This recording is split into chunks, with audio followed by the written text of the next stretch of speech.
menjadi Yudas menjual Yesus. Nah, yang menjadi dasar ayat Alkitab untuk kita bahas di sini adalah Matius 16 ya. Matius 16 kita baca dari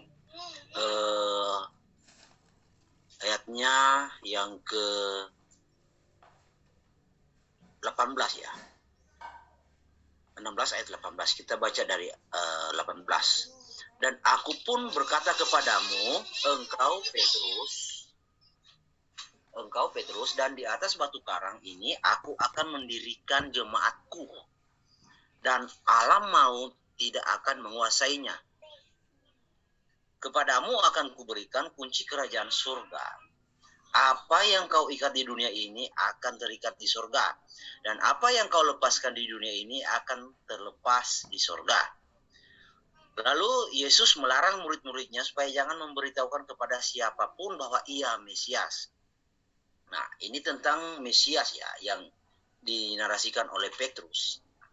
Di dalam, saya jelaskan sedikit, di dalam pemahaman kekristenan maupun Yudaisme, Mesias ya, itu harus datang, dia menjadi kurban, penebus.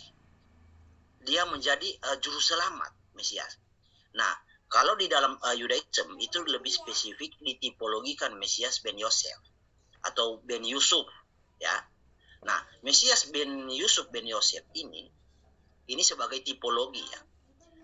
Dia dicontohkan tipologinya ada Yusuf. Yusuf itu dijual, dimasukkan ke dalam sumur ya, dinarasikan mati kan di sana ya. Dia masuk ke dalam sumur itu tipologinya masuk ke dalam perut bumi. Lalu dijual, lalu dia menjadi orang kedua di bawah Firaun. Dia menjadi orang kedua di bawah Firaun, dia berhikmat, dia pandai. Ya, itu tipologi Yusuf. Nah, itu yang juga terjadi kepada Yesus. Jadi Mesias itu yang dinarasikan sebagai Mesias ben Yosef itu mati, menebus dengan darahnya. Dengan darah itu dia mensucikan segala sesuatu. Karena memang di dalam Ibrani 9 ayat 22 dikatakan jelas di sana. Hampir segala sesuatu yang ada di dalam Taurat itu dimulihkan dengan darah. Mustahil ada penebusan kalau tanpa ada darah. Jadi berbicara darah. Nah, jadi di dalam iman kekristenan, Yesus itu hadir sebagai penebus dan harus disalib. Itu ketetapan Tuhan. Bukan kita mau menyelamatkan Yesus dengan narasi alasan kemanusiaan. Oh tidak. Tuhan tidak menetapkan seperti itu. Tetapi ketetapan Tuhan, Mesias itu menderita, mati, dan bangkit. Kita lanjut ya, ayatnya yang ke-20. Lalu Yesus melarang murid-muridnya supaya jangan engkau memberitahukan kepada siapapun bahwa ia Mesias.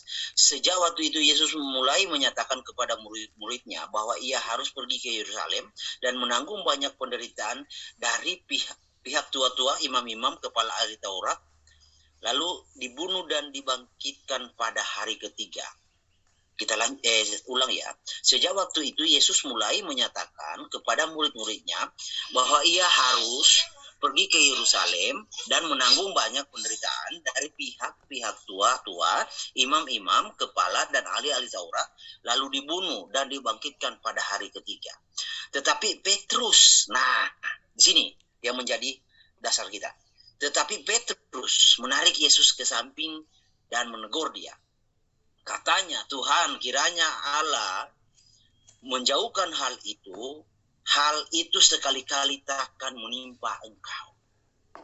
Petrus mencoba menggagalkan ketetapan Tuhan atas Mesias. Ya, Mesias ben Yosef sebagai kurban penebus salah. Petrus di sini mau mencoba, ingin menyelamatkan dari proses penyaliban.